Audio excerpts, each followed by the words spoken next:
Ya, assalamualaikum warahmatullahi wabarakatuh. Selamat pagi semuanya. Kali ini kita akan ngobrol santai ya, santai banget sih enggak sih, mengenai asma. Kita langsung aja. Saya akan share screen. Oke, kita akan lihat sini ya. Nah, ini dia.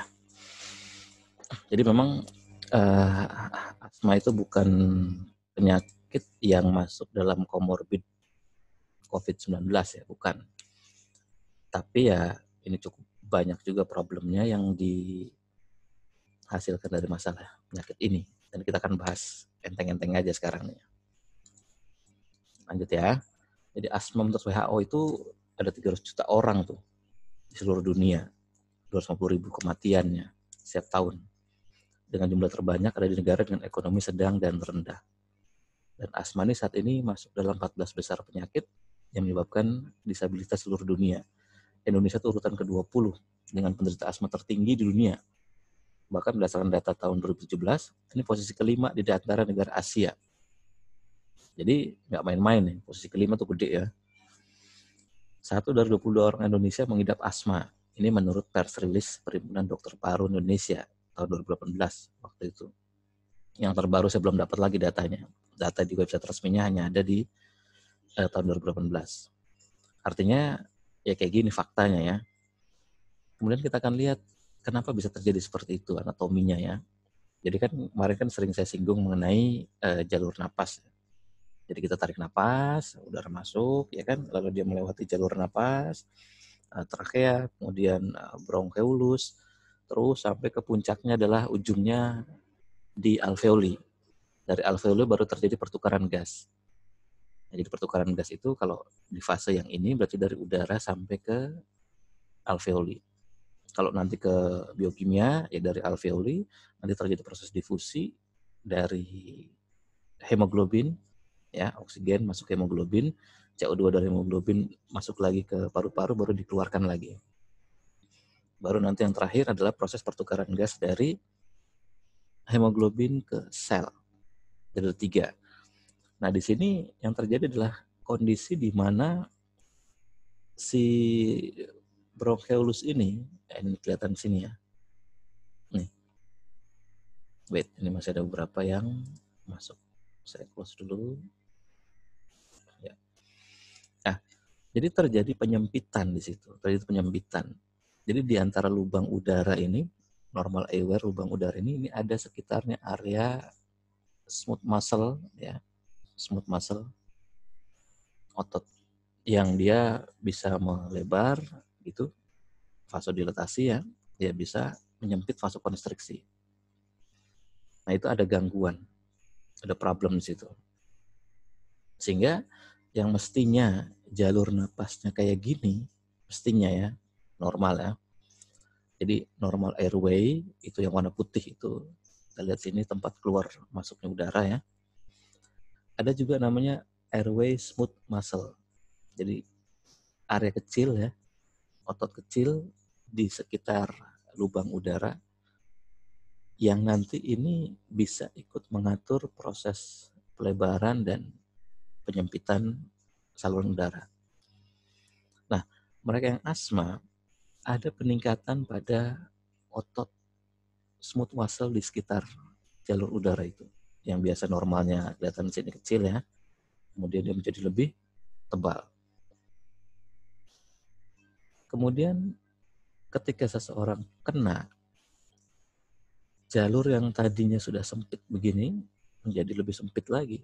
Terjadi pelebaran lagi pada airway smooth muscle, biasa singkat ASM. Pada airway smooth muscle ini. Nah ini kemudian menyebabkan kesulitan. Plus ditambah lagi adanya mukus atau cairan. Tuh udah sempit, ada cairannya pula. Maka jadi susah kan. Nah, masih ingat kemarin penjelasan mengenai badai sitokin gitu ya. Jadi kenapa ini menjadi salah satu yang harus diwaspadai. Karena ketika imunitas kita berusaha untuk mengalahkan atau mematikan atau membunuh patogen yang berusaha masuk ke badan kita, maka hasil matinya itu kan dia berbentuk harus dibuang kan, harus dibuang berbentuk mukus atau cairan. Tuh. Nah, kebayang kalau misalnya lubang udaranya saja sudah sempit, lalu kemudian radang, inflamasi ya, berisi cairan, jadi kayak apa? Maka akhirnya muncullah berbagai macam problem. Jadi kondisinya seperti itu. Jadi kalau diulangi lagi, kasih gambaran singkatnya adalah si jalur udara ini sekelilingnya ada otot lembut ya yang bisa mengatur proses buka, pelebaran, dan penyempitan. Nah, dia mengalami inflamasi. Karena inflamasi, maka otomatis terjadi penyempitan pada jalur udara. Nah, inflamasi juga sekaligus menyebabkan imun kita bekerja untuk mematikan atau membunuh patogen yang ada di situ. Dampaknya adalah terakumulasi mukus dalam jumlah yang sesuai dengan kadarnya begitu, kadar inflamasinya. Jika lubangnya sudah kecil, lubang udaranya plus ditambah adanya mukus, maka problemnya menjadi berlipat ganda. Jadi susah untuk napas. Makanya beberapa jenis obat asma itu bersifat bronkodilator, vasodilator, melebarkan pembuluh darah begitu, melebarkan pembuluh yang ada di sekitar jalur udara.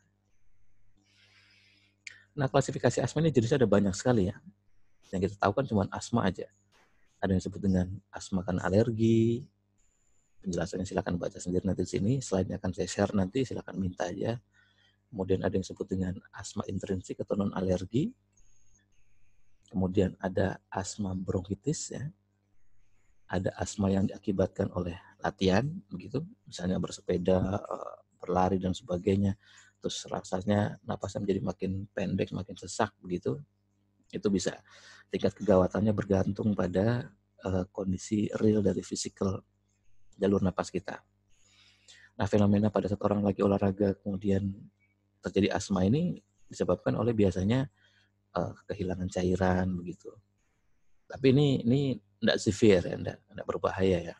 Karena memang itu dampak dari kondisi olahraga yang disengaja. Ada juga asma karena drug, obat-obatan ya. Kemudian ada asma yang okupasional. Itu berarti kondisional aja, misalnya karena terlalu dingin, misalnya begitu. Debu, ya, bulu kucing, kira-kira begitu tuh. Jadi banyaklah kondisi-kondisi atau mungkin cahaya macam-macam. Jadi di jurnal ini disebutkan dia listnya bisa bertambah. Nggak mesti harus begitu. Nah, kemudian ada juga yang varian asma lainnya. Dia wheezing tuh bahasa kita gampangnya bunyi nyik begitu ya, bengek lah bahasanya begitu. Jadi jenis-jenis ini kadang-kadang overlap satu sama lain. Tapi ya sama seperti tadi, jalur napasnya, kemudian ASM-nya, asma smooth muscle-nya itu mengalami pelebaran, lalu ada inflamasi di situ, sehingga kemudian terbentuk cairan di situ. Nah, itulah yang kemudian jadi problem pada paru-paru kita. Pemicunya bisa banyak ya. Bisa karena viral ya, virus maksudnya. Ada studi mengenai rhinovirus yang juga menyebabkan asma, influenza H1N1, termasuk coronavirus. Gitu. Resiko faktor-faktor pada pasien diantara mereka yang alergi, kemudian yang imunitasnya itu nggak begitu bagus ya, infeksi bakteri, alergen exposure terpapar oleh penyebab alergi, bisa apa aja, bisa bulu kucing, bisa udara dingin, bisa cuaca, bisa ruangan yang terlalu lembab dan sebagainya. Juga termasuk penyebab lain seperti rokok. Rokok nih cukup besar pengaruhnya loh. Jurnalnya cukup banyak. Oke, jadi si airway ini menjadi hyper responsiveness ya, meningkatnya terhadap patogen. Sehingga kemudian segera bergeraklah semua imunitas tubuh kita untuk berusaha mematikan di situ. Tapi kan ada problem di situ sehingga terkumpul mukus dalam jumlah banyak, akhirnya ya makin terhambat. Karena makin terhambat napas makin susah gitu. Ya jelas sampai sini ya pemicunya ya. Nah, sekarang kita akan lihat studi kasus penanganan asma secara alternatif. Saya tidak bicara obat-obatan ya, seperti albuterol begitu, atau yang dihisap, yang dicemprot gitu.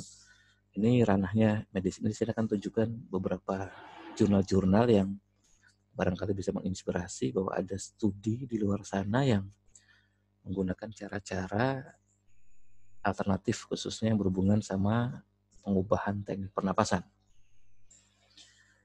Yoga sudah pasti, ada beberapa nanti yang saya angkat, asma dan yoga. Jadi ada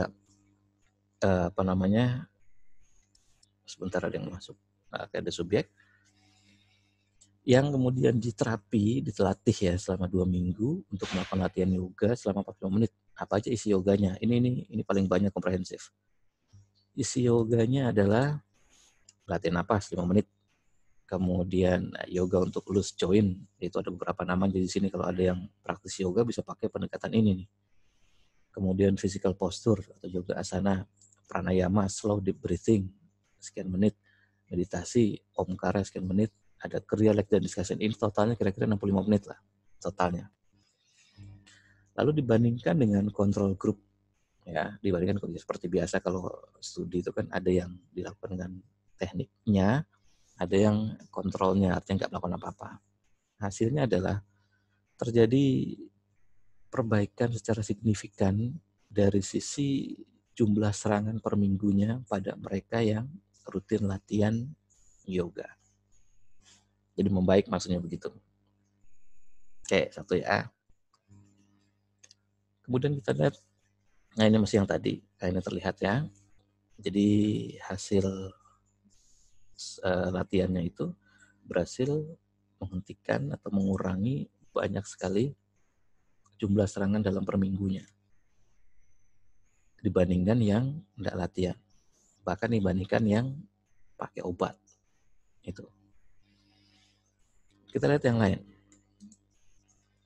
17 orang dewasa antara 19 dan 92 tahun, dia berpartisipasi dalam studi untuk melihat pengaruh yoga dengan asma. Nah, orang yang melakukan yoganya ini disuruh melakukan satu set breathing dan relaxation teknik. Jadi suruh bernapas slow, deep, lambat begitu ya, 3 kali seminggu selama 16 minggu. Hasilnya mereka yang rutin latihan, mereka yang latihan begitu, itu lebih sedikit pakai inhaler. Inhaler itu yang biasa disemprot-semprot gitu ya. Orang asma kan suka kadang-kadang disemprot ke mulut ya. Itu. Jadi dari mereka yang latihan ini, mereka menjadi lebih sedikit pakai inhaler dibandingkan yang rutin, yang nggak latihan. Jadi ada manfaatnya ya, 2, dia ada manfaatnya. Kita lanjut. Ini yang berhubungan dengan bronchial asma, dilakukan selama 12 minggu. Jadi yang pertama dilatih dengan latihan olah napas, 12 menit, 2 kali sehari, melakukan deep breathing dan brahmari, omkara, itu yang bunyi om seperti itu, humming ya. Itu saya ada video tersendiri mengenai humming. Yang satu lagi hanya meditasi biasa. Mereka ukur ini, mereka yang latihan dengan membunyikan suara dengan yang tidak ya, atau yang membunyikan suara dengan yang suaranya asal keluar aja, hasilnya mereka yang pakai suara ini ada cukup signifikan perbaikan terhadap forced expiratory volume. Jadi forced expiratory volume itu gampangnya begini, kita ada tes ya. Anda suruh tarik napas, lalu suruh buang napas cepat sekali dalam waktu 1 detik. Sebanyak-banyaknya, sekuat-kuatnya. Seperti itu. Jadi, teruslah begitu. 1 detik. Itu diukur situ. Hasilnya membaik pada mereka yang latihan menggunakan humming. Ini humming. Penjelasan humming silakan lihat di video yang sebelumnya. Lebih detail lagi ada di situ. Kenapa? Karena kecenderungannya kemungkinan karena nitric oxide. Nah, nitric oxide itu kan salah satu sifatnya adalah melebarkan pembuluh darah. ventilator. Oke, kita lihat lagi ya. Studi lagi. Namanya Sahaja Yoga. Jadi ada banyak sekali studi di sini. Sahaja Yoga sederhananya adalah kita disuruh ngatur napas santai ya. Kemudian pikiran dibikin kalem, mental silence, relax, napas diatur santai. Hanya melakukan 10-20 menit 2 kali sehari. 10-20 menit 2 kali sehari. Hasilnya mereka yang latihan ini dibandingkan mereka yang meditasi kemudian membayangkan bahwa saya akan baik, kemudian saya akan lebih santai dalam bernapas, lebih rileks dan seterusnya. Lebih baik hasilnya dibandingkan mereka yang melakukan sekedar begitu. Jadi artinya di sini fokusnya pada pengaturan napasnya dibandingkan hanya meditasi, kemudian ya membayangkan aja tanpa kita ngatur napas dengan baik begitu. Jadi tidak ada pengaturan ritme. Kan ada tuh orang meditasi yang sekedar iya sudah saya merem, napas biasa, lalu saya bayangkan bahwa paru-paru saya membaik, kemudian jalur napas saya melebar begitu. Ada yang seperti itu, tapi napasnya nggak diatur. Ini berbeda hasilnya. Oke, jadi ada beberapa tadi ya. Jadi ada yang pakai physical exercise, ada yang mengatur dengan breathing, ada yang dibandingkan dengan meditasi, hasilnya oke. Nah, sekarang saya akan tunjukkan satu systematic review studi yang ini banyak sekali mengambil dari banyak jurnal ya, untuk melihat pengaruh dari berbagai macam intervensi pola napas. Mereka nyebutnya breathing modification terhadap mereka yang menderita asma begitu. Ya kayak tadi itu kan ada beberapa contoh. Yang 3 contoh sebelumnya itu ada di sini sebenarnya, ada di sini. Saya hanya ambil aja. Ini ada sebelum di sini. Anda bisa lihat jurnalnya. Jadi ini studinya banyak sekali. Oke. Sebentar ada yang masuk. Ya. Studinya banyak sekali. Nah, tuh. Kelihatan ya? Banyak sekali. Dengan jumlah partisipan juga yang banyak. Kalau kita baca satu-satu pusing, tapi kalau Anda pengen lihat jurnalnya, yang mau lihat satu-satu, ya ini cukup menarik sekali.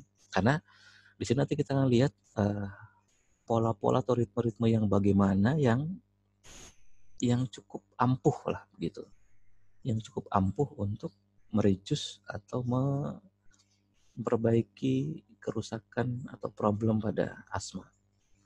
Tapi harus dilihat detail satu-satu ya. Jadi ilmuwan ini meriset apa, tekniknya bagaimana, hasilnya bagaimana, itu harus dilihat satu-satu. Nah, saya inikan aja, saya sederhanakan aja. Kesimpulannya, jadi di situ ada Buteyko method ya. Kalau belum pernah dengar istilah Buteyko, itu adalah ilmuwan dari Rusia. Nama lengkapnya Konstantin Buteyko, dia mendevelop satu set olah napas untuk asma. Kemudian Buteyko ini dibandingkan dengan berbagai jenis latihan pernapasan ala yoga begitu, termasuk latihan pernapasan yang juga dirancang secara modern ya.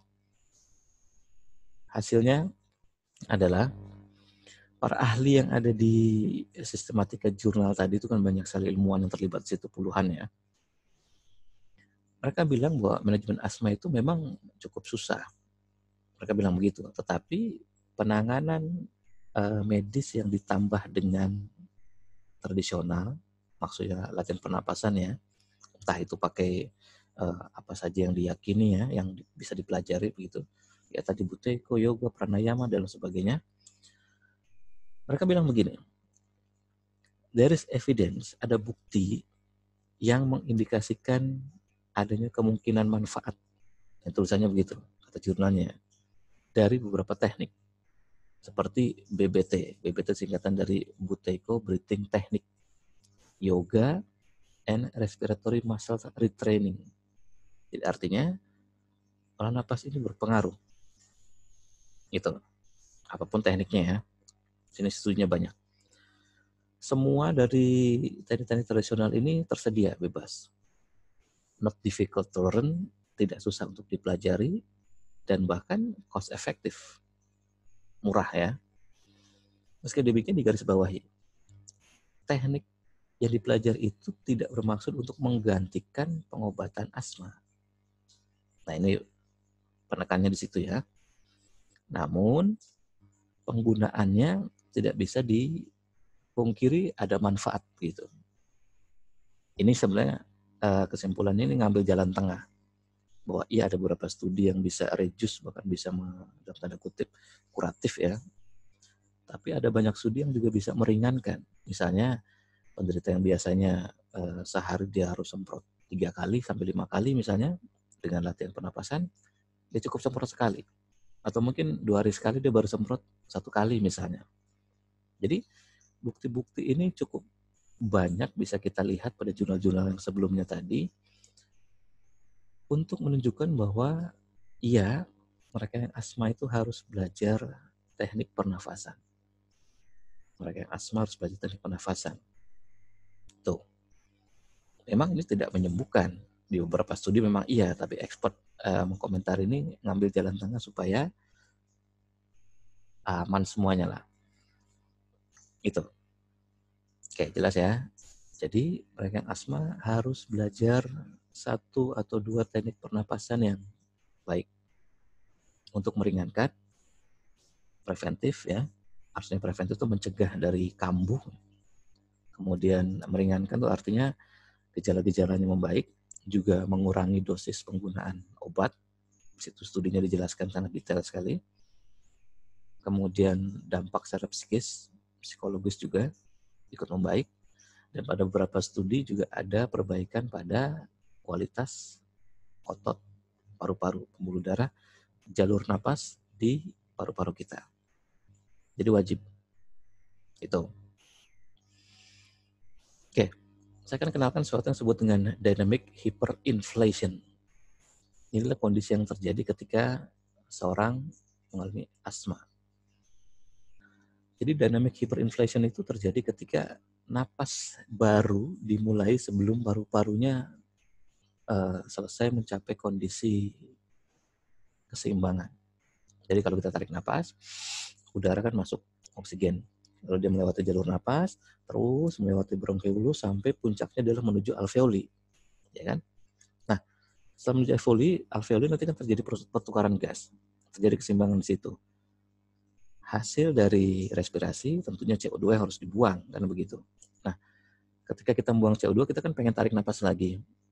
Nah, saat kita pengen tarik napas lagi, si oksigen yang ada di dalam alveoli belum sempurna mengalami proses difusi, kita sudah narik lagi.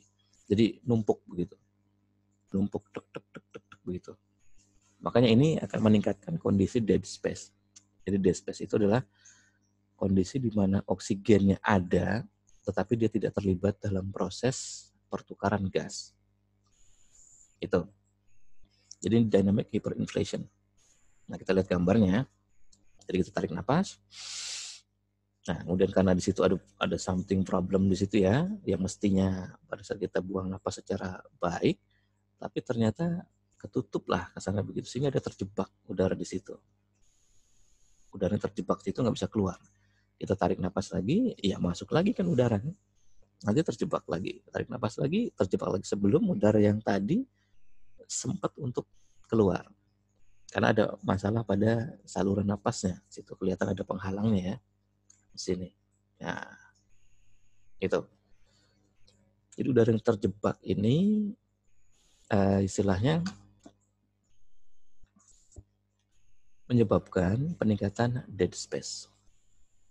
Nah, intervensi untuk memperbaiki kondisi dynamic hyperinflasi ini pertama adalah memperkecil tidal volume dan respiration rate.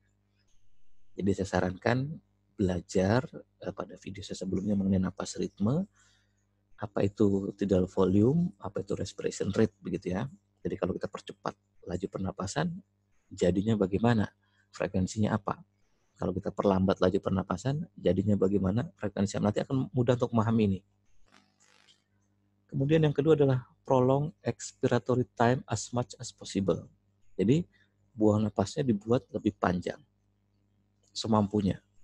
Lebih panjang, semampunya. Shorten inspiratory time, jelas ya. Tarik napasnya dibuat lebih pendek. Misalnya begini contohnya.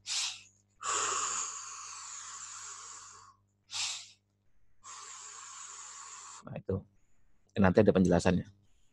Baru setelah itu dimonitor, rasa subjektif maupun maupun pengukuran objektif. Ya, karena kita nggak pakai alat, tentu rasa subjektif aja, misalnya lebih plong dan sebagainya. Oke, jadi strategi untuk mengurangi dynamic hyperinflation tadi yang menyebabkan tingginya dead space. Orang asma ini dead space-nya tinggi ya. Low tidal volume dan respiration rate. Kemudian prolong expiratory dan shorten inspiratory. Jadi tarik nafasnya pendek, buang nafas lebih panjang. Nah, yang ingin saya bahas adalah mengenai prolong expiratory. Kita akan lihat mekanika ventilasi pada asma. Jadi kalau ada mesin dipakai untuk mengatur, membantu untuk proses mekanika pernapasan pada asma, kita lihat settingnya di sini. Yang ingin saya tekankan adalah rasio IE. Rasio IE di sini 1:3 atau lebih. Jadi kalau yang belum tahu mengenai rasio IE, lihat lagi konsep mengenai napas simetris dan asimetris yang pernah saya share pada video sebelumnya. Itu. Ketika kita bernapas dengan ritme simetris, berarti tarik napasnya, detiknya sama dengan buang napasnya. Detik tarik napas sama dengan detik buang napas. Berarti rasionya 1:1. Kalau rasionya diubah jadi 1:2, berarti buang napasnya lebih panjang dibandingkan tarik napasnya. Misalnya contohnya 3:3 misalnya, simetrisnya 3:3, rasionya 1:1. Kalau simetrisnya 3:3, rasio 1:1, berarti tarik 3, buang 3. Kalau dibuang jadi 1:2, berarti tarik 2, buang 4. Maksudnya tarik napasnya 2 detik, buang napasnya 4 detik. Maksudnya begitu. Itu rasio 1:2. Kalau rasio 1:3, ya berarti makin pendek tarik napasnya, makin panjang buang napasnya. Mungkin 1:5. Jadi tarik 1 detik, buang 5 detik. Lakukan seperti itu selama durasi tertentu. Oke, kalau kita lihat di sini respiration rate-nya 10-15. Kalau respiration rate 10, berarti kita bisa dapetin nilai dari total cycle-nya. 60 dibagi 10 berarti 6. Jadi 6 adalah total cycle-nya. Total cycle 6, kalau pakai rasio 1:1, berarti 3:3. Begitu tuh. Cara kita membacanya. Ini mekanika ventilasi, sepengetahuan mengenai rasio IE. Dan seterusnya, rasio 1:2. Jadi intinya, di sini dilihat bahwa dengan diperpanjang, buang napasnya, itu bisa membantu. Sekarang kita lihat studi pada beberapa kasus prolong expiration. Penggunaan ritme 24. Jadi ada 11 orang yang diminta untuk berlatih dengan ritme 24. Berarti totalnya 6 ya. Respiration rate-nya berarti berapa? 10. 60 dibagi 6, ya kan? Tarik napasnya 2 detik, buang napasnya 4 detik. Kemudian dibandingkan dengan mereka yang spontan, tanpa menggunakan itu. Yang diukur adalah oxygen uptake, ventilation efficiency, dan rate pressure product. Dia juga mengukur mengenai HRV, LF, HF. Jadi HRV itu nempel di mana-mana. Makanya kenapa kemarin saya bilang, ayo pelajari HRV. Karena ini gampang sekali dipelajari. Dia nempel di mana-mana. Alatnya juga ada. Ini yang saya pakai sekarang ini, ya bisa ukur HRV juga. Ada yang pakai URIS, ada yang chest strap, ada yang air clip, macam-macam. Oke, balik ke studi ini. Mereka yang berlatih dengan ritme 24, hasilnya adalah terjadi perbaikan pada efisiensi pernapasan. Tuh. Terjadi penekanan pada syaraf simpatik dan lebih mengaktifkan syaraf parasimpatik. Ya kalau kita sudah belajar teori napas ritme jadi gampang sekali sebenarnya kan. Karena di napas ritme itu kan saya sudah bilang bahwa frekuensinya antara, menurut jurnalnya frekuensinya antara 0,15 sampai 0,4. Dan ini bisa ditransformasikan menjadi berbagai macam ritme napas. 1-1, 2-2, 3-3. Ini kalau kita pakai simetris. Kalau kita pakai simetris, ya kita tinggal lihat dari total cycle time-nya aja. Berapa jumlah detiknya, tinggal nanti dimasukkan pada rasio 1:2. Jadi 2:4, 2:4 itu berarti kan totalnya 6. Jadi kalau simetrisnya adalah 3-3, begitu. Ya, jadi hasilnya terjadi perbaikan pada efisiensi pernapasan. Parasimpatiknya naik. Jadi semakin parasimpatik kita tinggi nilainya, semakin membaik parasimpatik kita, maka napas kita juga makin enak sebenarnya. Sederhananya begitu. Ya, ini pakai ritme 24. Kita lihat pada yang bronkiolitis. Jadi ada 80 peserta ya yang menderita akut bronkiolitis. Kemudian diukur dengan standar penilaian skala akut bronkiolitis severity. Hasilnya adalah mereka yang latihan pernapasan dengan teknik prolonged expiration, buang napas lebih panjang dibandingkan tahan napasnya, secara signifikan menurunkan. Jadi mereka ngisi kuesioner, misalnya apakah dada Anda menjadi sesak, misalnya begitu, atau seberapa sering Anda kambuh dalam sehari, yang sebelumnya misalnya katakanlah 10 kali setelah latihan cuma 1 misalnya begitu. Nah, skornya itu meningkat secara signifikan. Skornya meningkat secara signifikan. Oke. Nah, mereka yang latihan olah napas ini di rumah sakit, itu mereka lebih cepat pulang dibandingkan mereka yang nggak latihan. Tuh. Ya, jurnalnya bilang begitu, studinya bilang begitu ya. Jadi artinya yang mestinya mereka harus 1 minggu misalnya, paralel dengan latihan, ya cukup 3 hari misalnya begitu, atau 4 hari misalnya. Mereka sudah bisa pulang karena indikator-indikatornya itu membaik semua. Kita lihat studi Buteyko. Jadi misalnya asma, sudah pasti kita akan kenalan dengan Buteyko, nggak cuma dengan yoga. Memang ada banyak sekali lah. Di Indonesia pun perguruan-perguruan lokal ya, seperti Merpati Putih, Sate Nusantara, Mahatma, dan sebagainya, itu juga dia ada riset mengenai asma.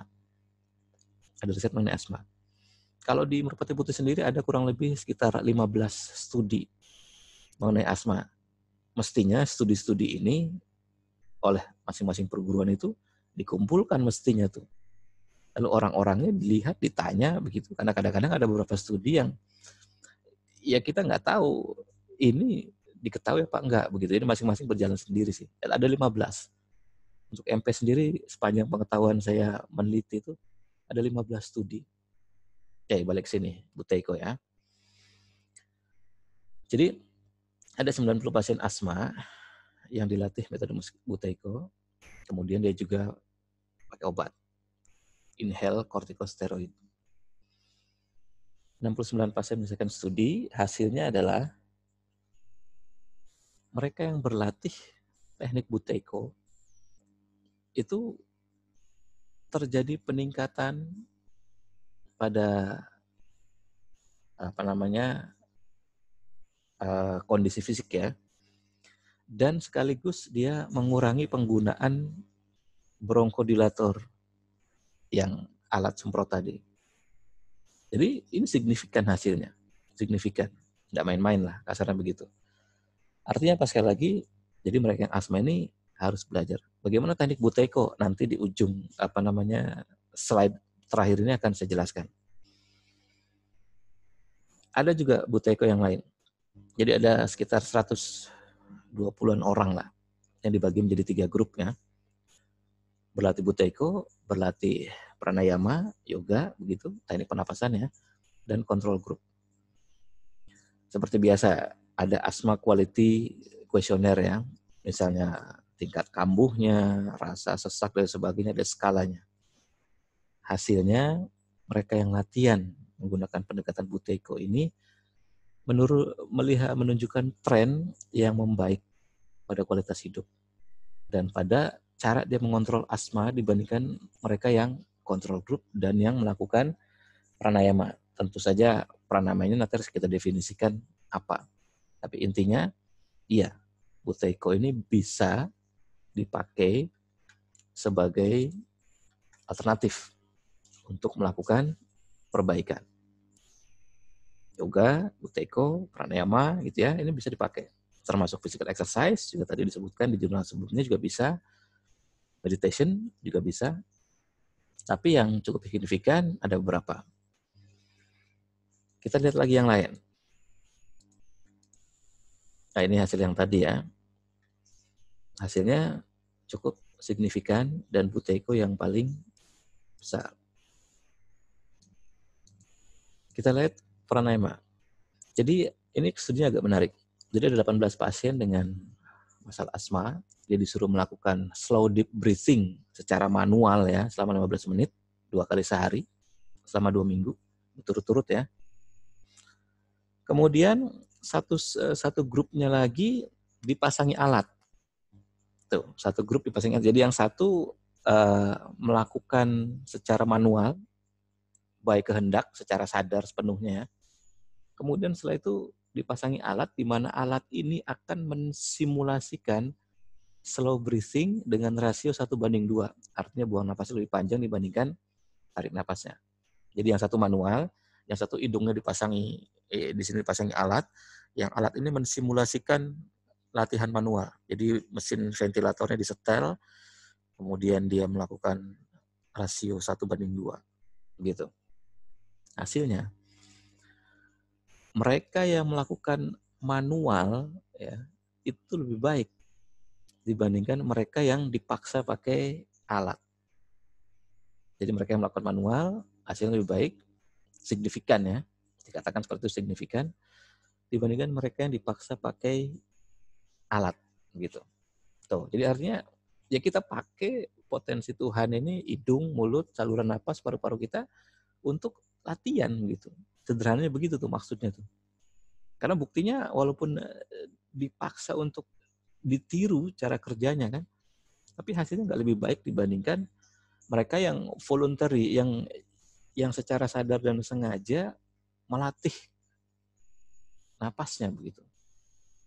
Kalau pakai alat kan Anda tinggal merem aja, udah ikuti aja, dia yang ngatur kan, masukin udara, tarik, dia ngatur.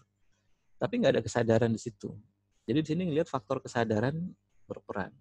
Dan kesadaran itu seperti yang pernah saya jelaskan sebelumnya, semua layer abstraksi akan terkonversi menjadi aspek hormonal. Dan hormon adalah signaling molekul. Gitu.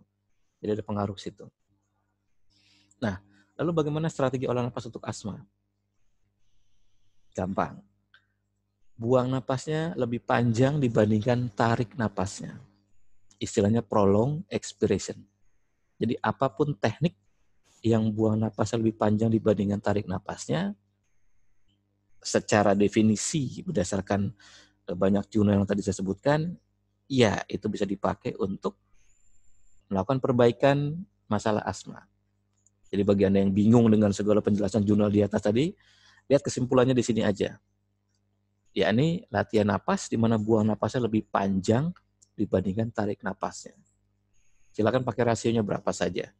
1:2 bisa, 1:3 bisa, 1:4 bisa, 1:5 bisa, terserah. Ya kalau orang sehat, ya Anda latih napas simetris aja gitu. Itu lebih mudah dilakukan ya. Karena seperti yang saya bilang kemarin, napas simetris by default dari sononya, kalau kita lakukan tarik napas dan buang napas dengan detik yang sama, itu menghasilkan frekuensi. Ya kan? Nah, frekuensi ini nanti akan menggetarkan syaraf otonom di badan kita, lalu direspon dalam bentuk neuroendokrin, dalam bentuk hormonal. Jika simpatik, maka yang keluar adalah adrenalin. Jika parasimpatik, yang keluar adalah asetilkolin.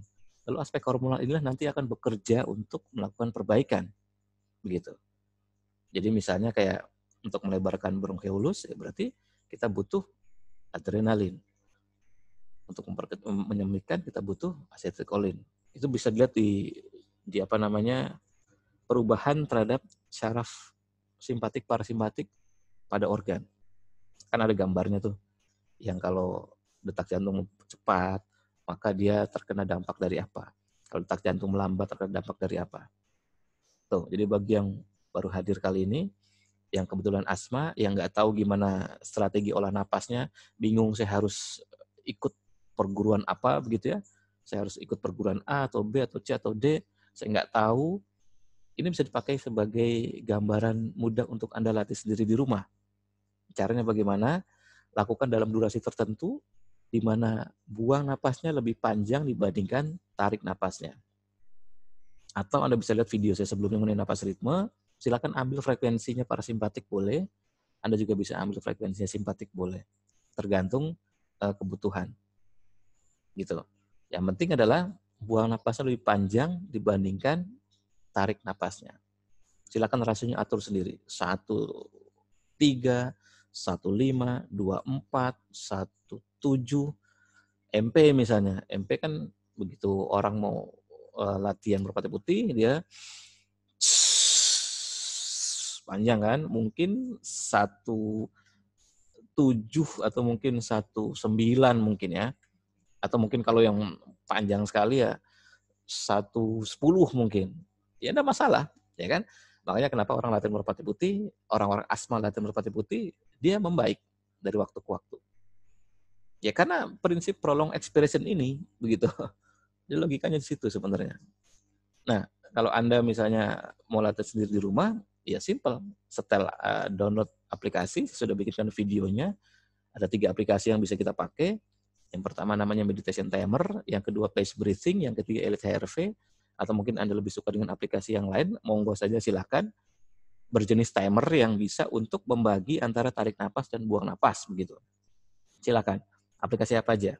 Kemudian nanti tarik napasnya dibuat pendek, buang napasnya dibuat panjang. Dengan rasio 1:2 atau 1:3 atau di atas 1:3. Jadi lebih panjang lagi. Jadi MP itu rasionya mungkin 1:10 mungkin. Itu. Lakukan seperti itu secara berulang-ulang. 10-20 menit sehari 2-3 kali. Itu selalu asmanya membaik. Jadi pendekatan ini sering saya beri pada pasien-pasien saya yang asma, yang ada kecenderungan asma, dan mereka latihan ini, dan mereka dalam hitungan hari, dalam hitungan minggu, bahkan yang malas pun dalam hitungan bulan membaik.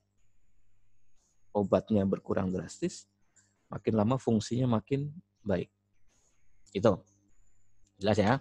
Nah, mengenai Buteyko tadi, bagaimana teknik Buteyko? Teknik Buteyko itu adalah tarik napas santai dari hidung, buang napas dari mulut, bisa tarik napas dari hidung juga bisa, tapi umumnya kita bisa buang dari mulut aja. Jadi tarik napas santai dari hidung, pendek, buang napasnya dari mulut,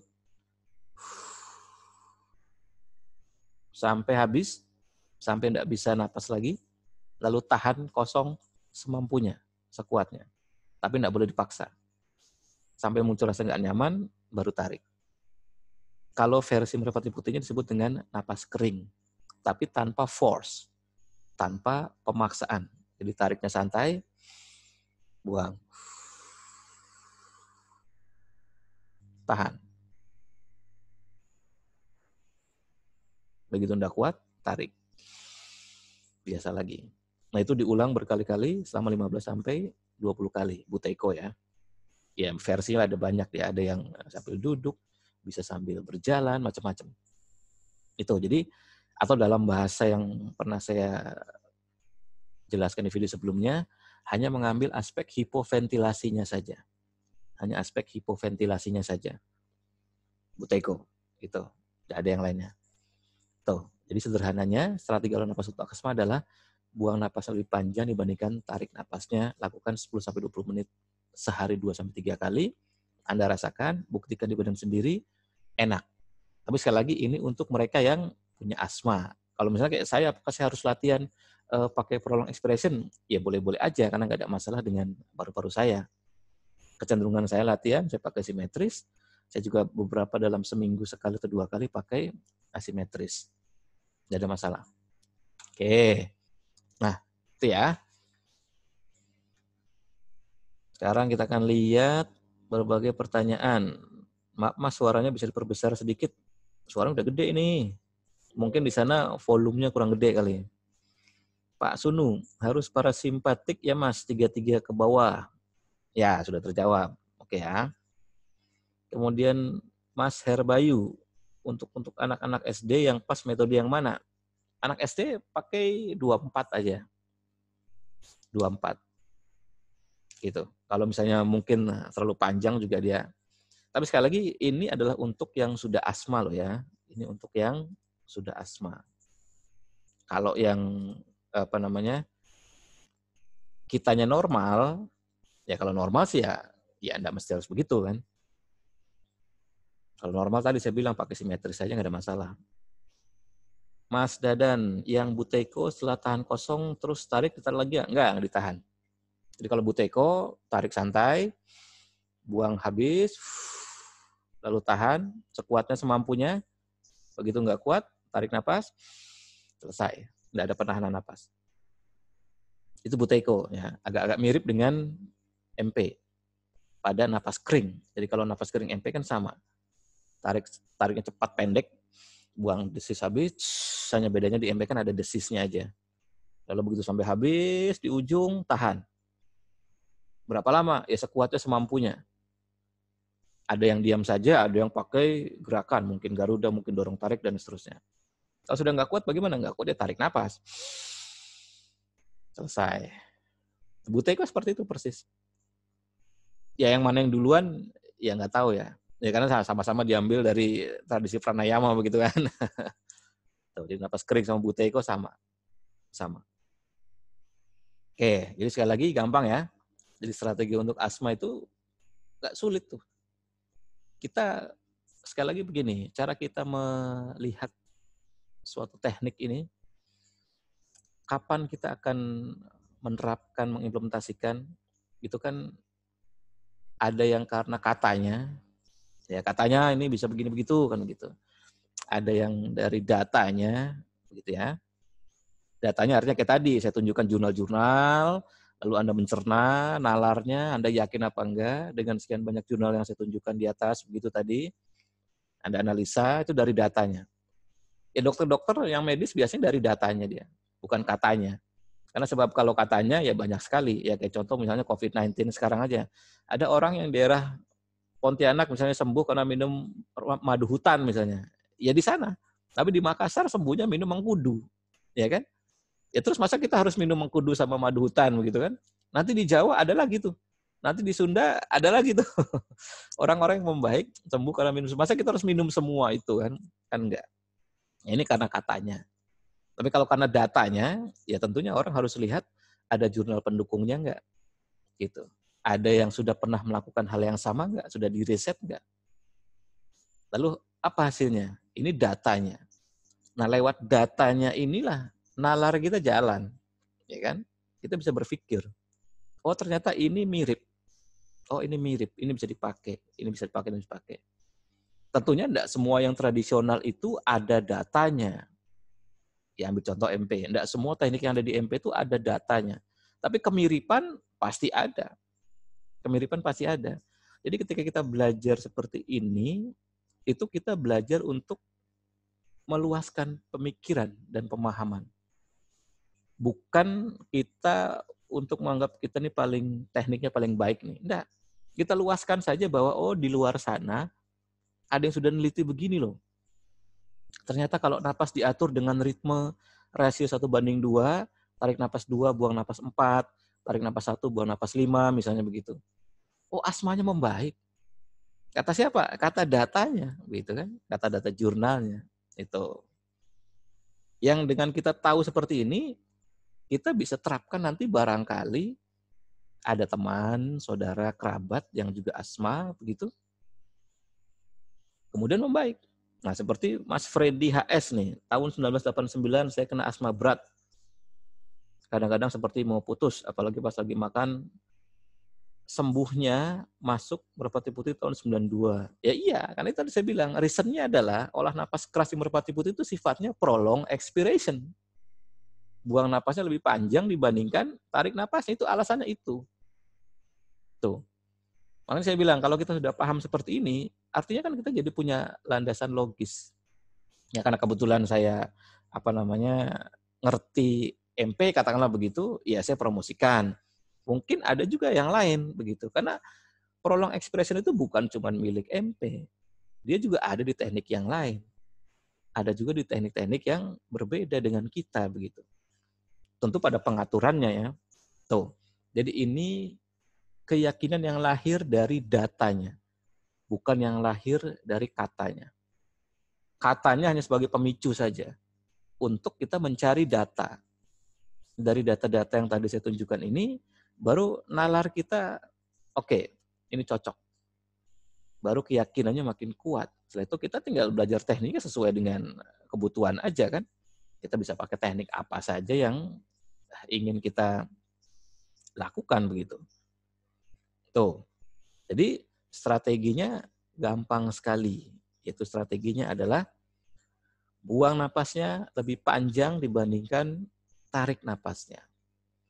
Mas Agus puji, kalau olah napas sebaiknya tiap hari atau berapa hari sekali? Ya tiap hari. Tiap hari. Itu. Mas Ari Tripurnanta, untuk asma di MP lebih bagus dengan teknik napas keringnya. Napas keras juga bisa. Pokoknya intinya itu kan hanya penamaan ya. Kering, keras, basah, sepet itu. Apa aja lah, jepit gitu kan. Itu aja penamaan aja. Yang kita harus ketahui kan bagaimana teknisnya. Kan begitu. Bukan namanya. Teknisnya bagaimana. Ya kan? Nama bisa apa aja. Napas keringnya di MP. Kalau misalnya di di Rusia namanya Buteyko begitu. Mereka nggak kenal itu napas kering. Mereka taunya Buteyko. Anda ngomong sama orang Rusia bilang Buteyko, mereka tahu. Tapi kalau kita ngomong sama MP bilang Buteyko, orang MP nggak ngerti karena MP tahunya napas kering karena bahasanya berbeda. Makanya lihat pada bagaimana teknis melakukannya begitu. Kalau teknis melakukannya ada kesamaan, mirip, atau mungkin plek sama, ya ini hanya seperti antara air, water, cai, banyu, begitu. Sama aja, itu menunjuk pada substansi yang sama. Hanya beda nama aja. Tuh, nggak ada masalah sih. Jadi mau pakai yang mana aja, yang penting buang napasnya lebih panjang dibandingkan tarik napasnya. Mau kasih nama aja bebas, napas keras kayak, napas desis kayak, atau napas kering kayak apa aja. Bahkan nggak berdesis nggak masalah. Di jurnal itu nggak desis malah. Malah kalau di jurnal itu yang Omkara Yoga itu humming. Ngomongnya bukan tapi tuh. Karena kan kemarin saya jelaskan suara di dalam buang napas itu umumnya pakai M dan pakai S umumnya. Untuk yang konsonannya pakai M dan pakai S. Yang pakai S itu diadopsi oleh MP, oleh merpati putih. Yang di yoga, dia ada M dan ada S. Dua-duanya ada. Jadi kalau kita sudah tahu berbagai literatur, berbagai pengetahuan seperti ini, jadi enak, kita open-minded. Bahwa ada kemiripan, juga ada perbedaan. Sudah jelas lah, Nusantara itu kan akulturasi dan asimilasi budaya pada masa itu kan. Jadi kita belajarnya enak. Sama kayak logikanya begini. Logikanya kayak akupunktur lah. Akupunktur kan aslinya kan dari Cina sana, ya kan? Kemudian didasarkan pada aspek spiritualisme yang kuat sekali dengan agama Tao pada awalnya tuh, sejarahnya tuh dipelajari oleh Taoism, oleh mereka-mereka yang belajar Tao. Tapi kemudian ketika sudah masuk ke akademisi, sudah masuk ke universitas, dipelajari dokter, diriset, dibikinkan jurnalnya, diteliti pakai alat dan sebagainya, akhirnya dia menjadi sains yang sekarang para ustadz, para pendeta tidak keberatan untuk belajar akupunktur. Nggak ada ustadz yang protes. Banyak ustadz yang profesinya sebagai akupunkturis handal kan? Iya kan? Padahal aslinya itu tradisi sana itu. Aslinya itu pakai ada aspek agamanya, ada aspek spiritualnya. Tapi sudah lepas. Karena sudah diteliti, diriset, sudah menjadi sains, sudah masih pengetahuan. Ini juga sama seperti itu. Oke. Siapa nih? Mas Mulyadi. Kita dulu. Ada yang di atas nih ya. Mas Muslikan. OPA cocok mas untuk asma. Ya, kita lagi bicara tentang Buteyko ya. Mr. Fay. Berarti rasio 1:2 bisa digabung atau ditambahkan ke latihan rutin yang dilakukan anak saya sejak kelas 5 SD. Karena anak saya dilatih napas segitiga, tarik tahan buang 40 dalam 2 sembuh. Ya kalau kita lihat tarik 4 detik, buang 40 detik, ya berarti prolong expiration kan. Berarti kan buang napasnya lebih panjang dibandingkan tarik napasnya. Hebat itu, anaknya bisa 40 detik tuh. Yang 40 detiknya mungkin tak napas kali ya. Ada masalah sih. Mas Mulyadi, Bandar Lampung. Tapi Mas, kenapa saya lebih cocok pakai yang 55? Ya enggak masalah, kan Mas bukan asma. Saya nggak tahu ya Mas Mulyadi asma enggak ya. Kan saya bilang prolong expiration ini kan efektifnya ketika ketemu sama yang asma, ya kan? Kita kan ceritanya asma. Kalau kita sekarang baik-baik aja, tentu napas simetris lebih natural buat kita. Gitu, napas simetris lebih natural buat kita. Nah, makanya saya bilang napas asimetris itu adalah proses kondisi untuk menghacking lah, saya nyebutnya begitu. Menghacking yang tadinya simpatik menjadi parasimpatik. 55 itu secara ritme adalah ritmenya simpatik, ya 0,10 Hz frekuensinya. Tapi ketika diubah menjadi 28 atau 46, lalu mendadak yang tadinya simpatik berubah menjadi parasimpatik tuh. Di hacking istilahnya begitu. Ya, olah napas itu semuanya tentang teknik hacking tubuh kan. Makanya disebutnya sebagai biohacking atau biofeedback gitu. Jadi kalau orang yang normal, yang nggak asma, ya pakai ritme simetris itu lebih natural. Jadi 55 Mas Mulyadi lebih natural. Mas Sigit Wilopo, apa yang membedakan napas desis dan napas biasa? Saya nggak lagi cerita NP. Itu nanti ditanyakan di luar ini. Ya napas desis ya bunyinya desis, napas biasa enggak bunyi gitu aja. Mas Mulyadi, saya coba pakai napas Buteyko. Ya tinggal tarik santai, buang habis, lalu tahan. Semampunya sekuatnya, jangan boleh dipaksa. Kalau sudah nggak kuat, tarik. 1, ulangi lagi, tarik santai, buang. Jadi beberapa referensi dibilang sudah ditutup hidungnya. Udah kuat, tarik. Tapi nggak tutup hidung juga boleh. Nah, itu diulangi berkali-kali 15-20 menit. Ingat ya, untuk pasien yang asma. Atau kalau kita ada kecenderungan asma. Boleh nggak Buteyko saya latih nggak, walaupun saya nggak asma? Ya boleh, itu ibaratnya pertanyaan sama kayak, ya saya latihan MP, saya nggak asma. Ya nggak apa-apa juga kan, nggak masalah. Ya kita belajar prolong expiration. Mas Sahrizal, napas kering banyak untuk obat, napas basah untuk obat apa? Nih obat kering sama obat basah. Coba dipelajari video saya mengenai napas ritme. Nanti paham kok di situ. Mr. Wanda, jadi prolong atau parah saja ya Mas? Ya tadi pemahamannya, kalau gini loh, kita kalau ngerti tentang pernapasan itu kan artinya kita harus bisa menempatkan olah napas ini berdasarkan keadaan atau kondisi. Atau kita mau mentargetkan apa kan begitu. Otomatis yang kita latih jelas nggak sama. Tapi kalau kita tahunya pernapasan cuman satu jenis aja, ya gitu-gitu aja. Ibarat kita tahunya jurus ya. Tapi kalau kita tahu banyak jurus kan ada tangkisan, ada hindaran, ada bantingan, ada kuncian, ada tangkapan, ya kan? Ya kita bisa menerapkan sesuai kondisi di lapangan tentunya. Yang bisa saja itu bukan untuk kita. Bisa saja bukan untuk kita. Buat siapa? Ya buat orang lain. Saya lebih ngerti, lebih banyak tahu tentang berbagai teknik pernapasan, lalu saya ngeliat ada orang asma, saya ngerti bahwa prolong expiration bisa dipakai, ya saya kasihlah dia, saya ajari dia. Kebetulan misalnya orang yang kita ajari ini sudah ikut perguruan napas misalnya, atau misalnya dia nggak mau ikut perguruan kita misalnya, dia nggak ada masalah kan, kita tetap bisa ajarin kan begitu. Jadi ya kayak baju pengantin gitu, dijahit bukan untuk tukang jahit baju pengantin kan dia nggak bikin baju pengantin buat dirinya kan, ya dia bikin buat orang lain. Jadi kita belajar segala macam teknik pernapasan yang kita tahu itu, nggak mesti bahwa itu seluruhnya adalah untuk kita, nggak mesti.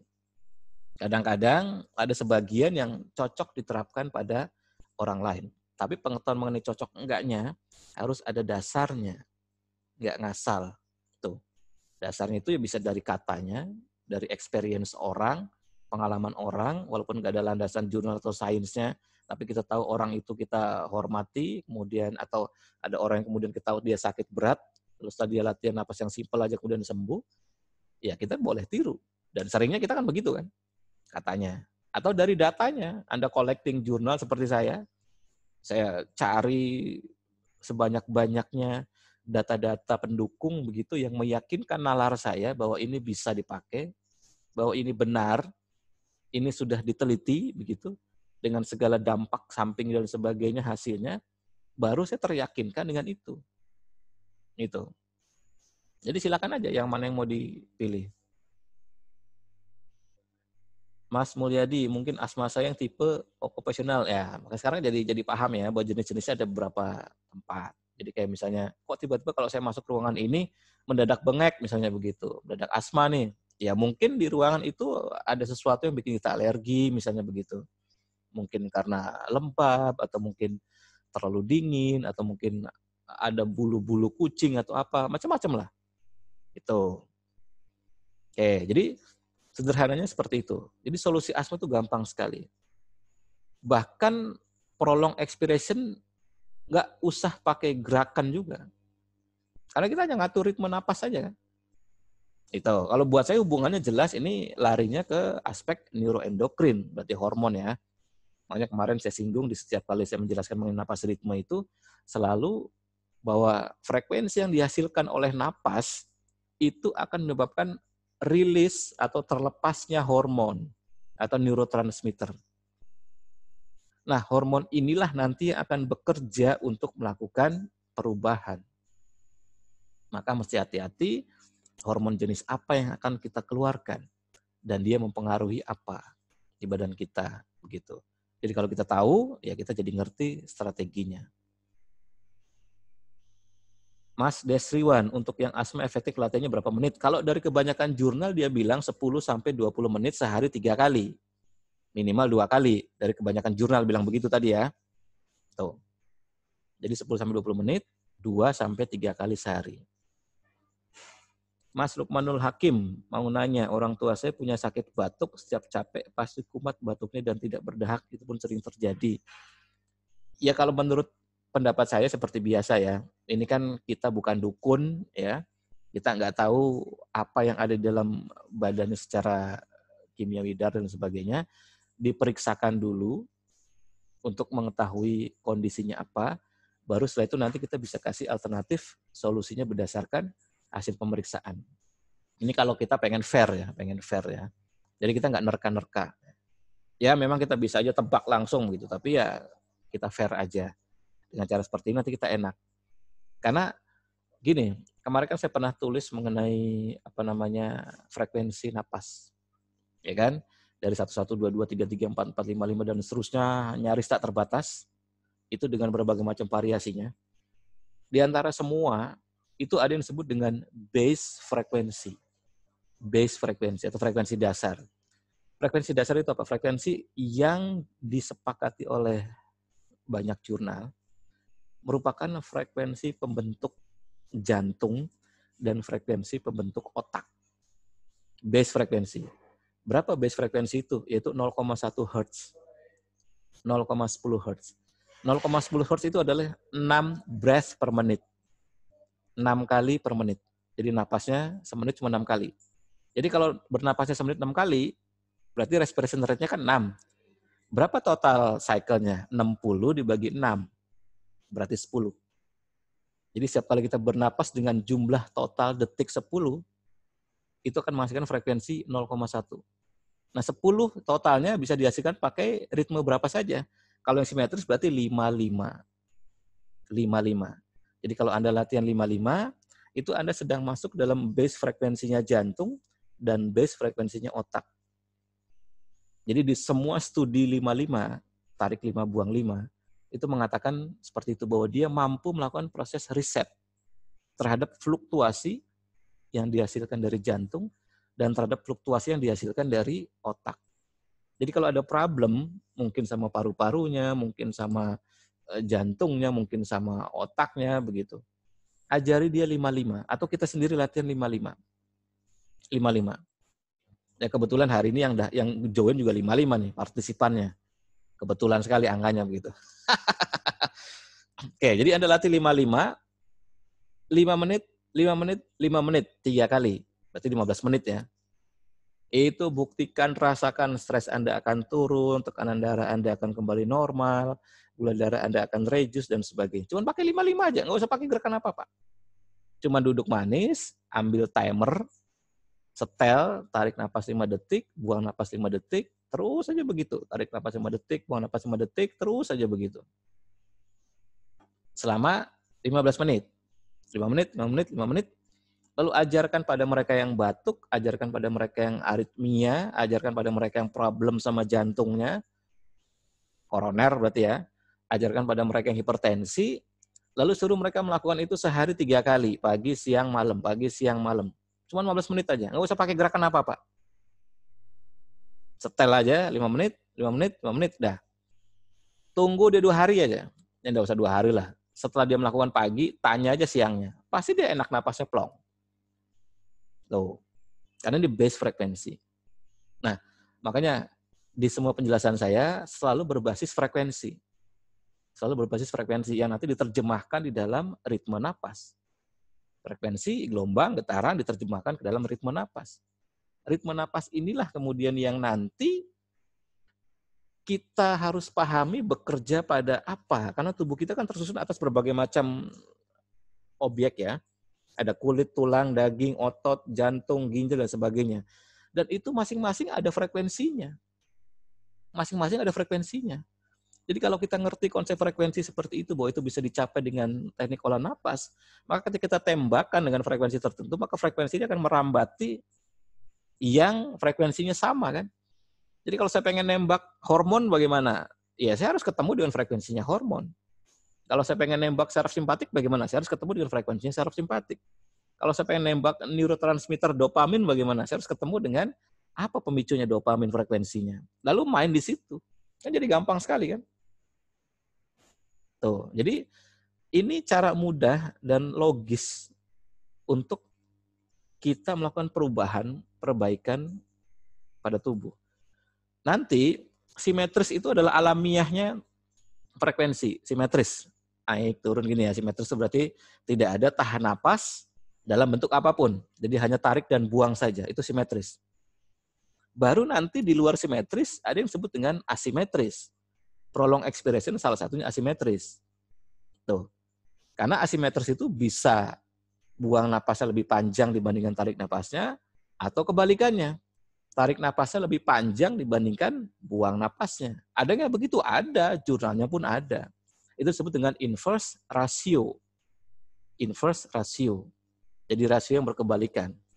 Jadi pada mereka yang ada problem sama paru-paru secara berat ya, itu kadang-kadang mekanika ventilasinya disetel terbalik. Tarik napasnya dipanjangin, buang napasnya cepat. Tarik napas panjangin, buang napas cepat. Jadi kasarnya kayak begini misalnya.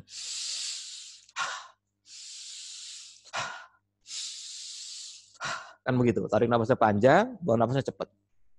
Itu teknik begitu ada jurnalnya juga. Frekuensi apa yang disentuh itu lain lagi. Tuh, jadi kalau kita konsepnya udah bicara di dasar frekuensi, jadi enak.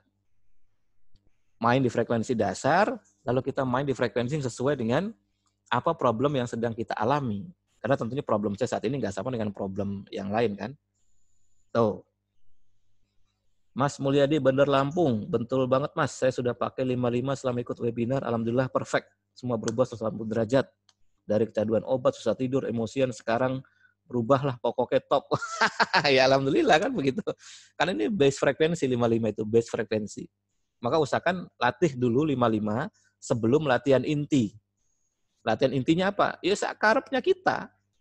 Kalau kita orang MP latihan intinya ya mungkin pernapasan kita begitu, tapi selipkan aja 55 dulu di depan, baru latihan inti, kemudian ditutup dengan 55 lagi, mungkin di rumah atau selesai latihan bebas-bebas aja. Kenapa? Karena 55 itu adalah base frekuensi. Base frekuensi. 6 beat per menit itu base frekuensi, 0,1 Hz atau frekuensi dasar jantung dan frekuensi dasar otak. Jadi kalau kita lagi melakukan aktivitas ritme napas 55, itu frekuensi yang dihasilkan itu menggetarkan semuanya. Gampangnya begitu, menggetarkan semuanya. Menggetarkan tubuh kita, menggetarkan otak kita. Itu 55. Mr. Wanda, cepat mana pakai frekuensi sama pH untuk normalisasi jaringan? Ya lain, pH itu dampak dari penggunaan frekuensi. Makanya kemarin saya bilang kan, pH itu cuma respon asam basa. Dari apa? Dari penggunaan frekuensi. Kalau kita main di frekuensinya parasimpatik, ya kita berubah jadi basa. Kalau kita main di frekuensinya simpatik, ya kita berubah jadi asam. Gitu aja, gampang. Itu aja respon aja. Jadi nggak bisa diperbandingkan, karena satu penyebab, yang satu hasil begitu. Ya kan? Ibarat kayak kue yang sudah matang sama sekian banyak bahan begitu kan, nggak bisa kita perbandingkan kan. Ya bahannya memang kalau kita icipin satu-satu nggak enak. Masa kita mau cicipin tepung sendiri, icipin garam sendiri, telur masih mentah sendiri, icipin sendiri kan.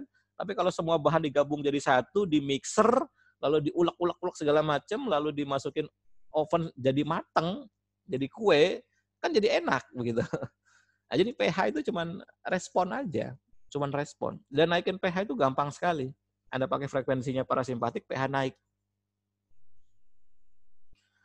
Mas Herbayu, saya lakukan 55 2 kali, seling 33 atau 22. Bagaimana untuk efektivitas menjaga kesehatan? Ya itu, yang pernah saya bikin di video sebelumnya kan. Kalau semales-malesnya latihan, maksudnya semales-malesnya begitu, nggak mau olahraga lah, nggak mau apalah, udah 55 aja sehari 10-15 menit. Semales-malesnya. Pagi, siang, malam. Saking nggak keburunya. Kalau 55 bisa di mana aja, sambil ngantri, sambil nunggu buka puasa, sambil apa, bisa kan, tinggal tarik, buang 5, tarik 5, buang 5, tarik 5, buang 5. Semales-malesnya. Kalau mau top, ya harus yang saya ajarkan di hari Minggu nanti. Itu nanti top kena semua tuh. Semales-malesnya 55 aja. Tapi kadang kita sebenarnya lagi bicaranya prolong expiration ya. Ini sebenarnya pertanyaannya lompatnya udah jauh nih, enggak apa-apa lah. Untuk yang asimetris 28, 37, 46, apakah masuk frekuensi? Iya kan jumlahnya 10 kan? Kan kalau frekuensi kan ngelihatnya dari respiration rate. Respiration rate-nya dari 28, 37 sama 46 itu kan 6. 28 totalnya 10, 37 totalnya 10, 46 totalnya 10. Ya kan, 60 dibagi 10, 6. Jadi respiration rate 6. Jika respiration rate-nya 6, maka dia menghasilkan frekuensi 0,1 Hz. Jadi semuanya frekuensi 0,1. Itu. Mas Ari telat, mudah-mudahan ada rekaman audionya. Ada. Yang apa namanya versi free ini videonya pun ada, nanti di-share di YouTube. Oke, jadi sekali lagi bagi yang gabung hari ini yang kebetulan asma atau pernah dulu kena asma atau ada gejala asma, cara yang paling gampang untuk perbaiki bagaimana, yaitu lewat prolong expiration. Prolong expiration. Total detik yang dipakai idealnya adalah maksimal di 10. Total detik yang dipakai. Jadi misalnya kayak tadi, 28 diulang berkali-kali, 37 diulang berkali-kali, 46 diulang berkali-kali, begitu. Boleh pakai frekuensinya parasimpatik, berarti ambilnya di 6. Kalau 6 berarti bisa pakai 24, bisa pakai 15. Itu kalau sifatnya prolong expiration. Lakukan sehari 10-20 menit. Lakukan setiap kali latihan 10-20 menit, sehari 2 kali, maksimal 3 kali. Dalam beberapa minggu perubahannya akan cukup signifikan. Ingat yang asma. Yang nggak asma, ya Anda kecenderungannya akan lebih alamiah kalau pakai simetris. Pakai simetris. Itu. Oke, jelas ya? Kalau jelas, terima kasih atas kehadirannya. Kita ketemu lagi kesempatan mendatang. Assalamualaikum warahmatullahi wabarakatuh.